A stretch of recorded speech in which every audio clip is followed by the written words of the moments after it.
Вы слухаеце Трансусветнае радыё. У эфіры праграма «Урокі гісторыі».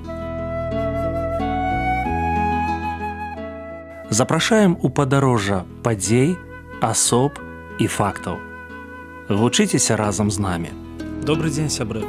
Перад мікрафонам Сяржук Брышцель і кандыдат гістарычных навук Андрусь Унучак. Сёння мы паспрабуем адказаць на пытанне, як адзначалася 400годдзе беларускага кнігадрукавання. Прывітанне, Андрусь.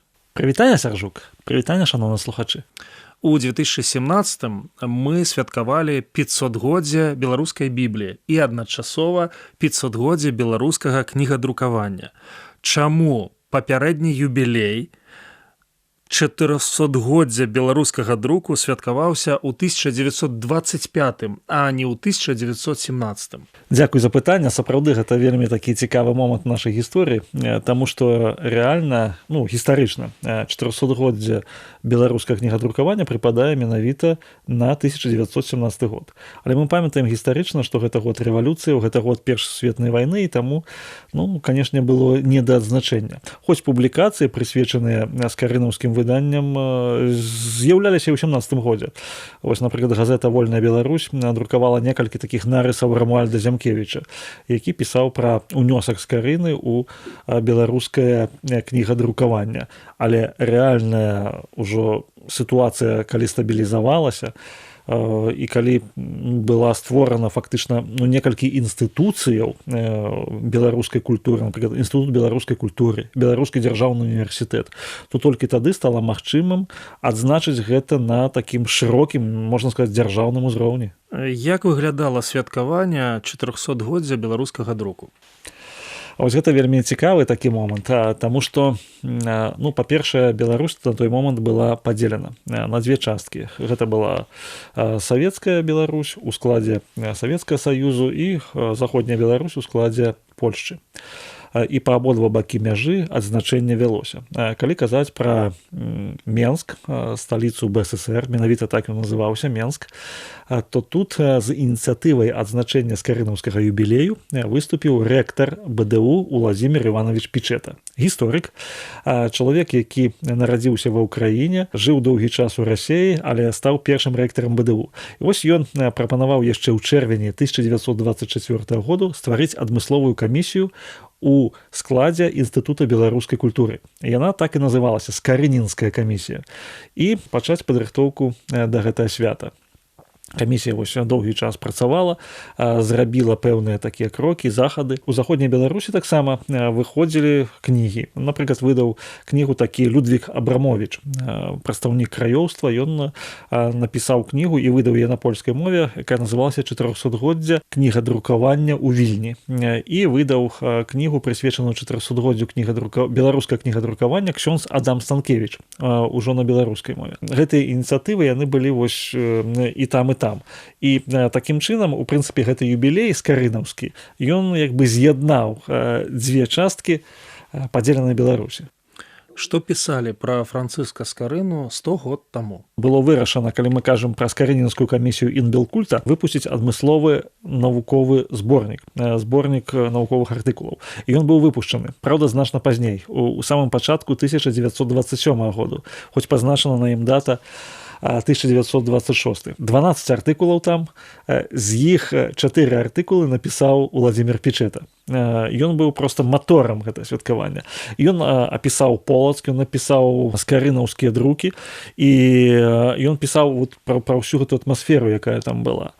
Калі казаць пра ўсходнюю Беларусь, савецкую частку, то там у асноўным пісалася пра беларускае кнігадрукаванне як пра навуковы такі ўзлёт навуковай думкі. Калі казаць пра заходнюю Беларусь, то ў першую чаргу звярталася ўвага на тое, што Скарына перакладчык і выдавец Бібліі, што ён апроч Бібліі фактычна нічога не друкаваў, і што Біблія яна стала такой асновай увогуле беларускай навукі, беларускай думкі тагачаснай.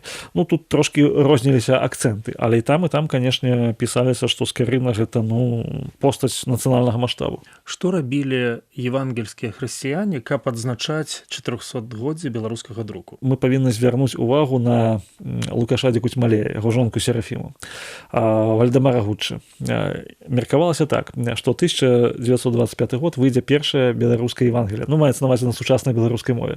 І яны рыхтаваліся, і Антон Луцкевіч з 23-го году працаваў, і Лукаш, і Серафіма, яны падрыхтавалі цалкам. Але, ну, праз проста эканамічны крызіс, праз брак сродкаў, ну, не хапіла, ну, часу, каб выдаць. Яно выйшла ў 26-м годзе, ў чэрвені 26-го году, это першая Евангелія. Але часопіс «Маяк», баптысцкі часопіс «Маяк», міжваенны ён пісаў, што вось беларускія навуковыя сілы, яны рыхтуюць выданне беларускага Евангелія. Вальдэмар Гучча таксама пісаў, што беларуская мова – гэта мова Вялікае княства Літоўскае, што на ёй размаўлялі паны і князі, а Скарына на ёй выдаў Біблію ўпершыню. І таму вось рыхтуецца новае выданне на сучаснай беларускай мове. У беларускім евангельскім асяроддзі гэта быў заўважны такі юбілей. Таксама гэта адзначалі і Галяш Леўчык, і Ян Пятроўскі, вось метадысты. Для беларускай евангельскага хрысціянства гэта таксама быў знакавы год. Якія гістарычныя ўрокі 1925 актуальныя сёння? Вельмі важны момант, што усе пісалі, што ў 25-м годзе спазніліся з пачаткам святкавання. Пакуль сабралася камісія. Калі казаць пра Менск, у Інбелкульце камісія сабралася яшчэ ў восень 1924 году, але працу пачала толькі ў лютым 1925 году. Святкаванне, асноўныя юбілейныя мерапрыемствы прызначылі на 25 кастрычніка 1925 году. Пасля высветлілася, што і 25-га не могуць зрабіць немагчыма было. І таму юбілейныя мерапрыемствы ў Менску прайшлі 29-30 снежня, то бок у апошнія дні 1925 году, а кніжкі ўжо выдаваліся ў 26-м і нават 27-м годзе. Фактычна, гэты юбілей, хоць да яго і рыхтаваліся загадзя, але заспеў знянацку. І, як гэта часам бывае, ну, не ўсё паспелі, калі казаць пра само святкаванне. А калі казаць пра змест гэтае святкаванне, то, канешне, на сёння актуальна гэта тое, што было зроблена значны крок у скарыназнаўстве і ў бібліязнаўстве і папулярызацыі беларускай бібліі. Гэта вялікі крок уперад. Што мы можам зрабіць у гэтым годзе, каб годна адзначыць другое 500годдзе беларускай бібліі? Ну, трэба сказаць дзве рэчы. Па-першае, якія былі пляны ў 1925 годзе. План такі выдання папулярнай брашуры пра Францыска Скарыну і распаўсюд па ўсіх школах і ВНУ. Выданне паштовак з Францыскам Скарыным. Выданне партрэтаў ягоных. Таксама назвы вуліцаў і плошчаў у гарадах, асабліва ў Полацку, прымеркаваная да Францыска Скарыны і да 500годдзя беларускага друку. І калі казаць пра сённяшнія рэаліі, то можна сказаць, што шмат што зроблена. Але, напрыклад, калі б можна было там масава неяк азначыць на ўзроўні вучняў, на ўзроўні там школьных сачыненняў і гэтак далей, вось такія рэчы, радыёперадач, тэлеперадач, зрабіць пра Францыска Скарыну, гэта было бы вельмі добра.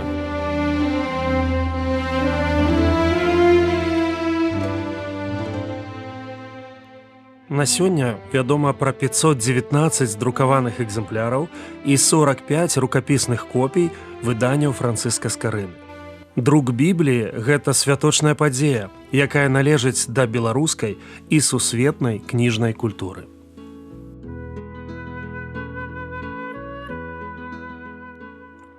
Дзякую, што далучыліся да нашага праекту. Калі ў вас ёсць пытанні, пішыце, калі ласка, на адрас Трансусветнае радыё, урокі гісторыі. Паштовая скрынка 45, індекс 22 40 20, горад Брэст 20, Беларусь.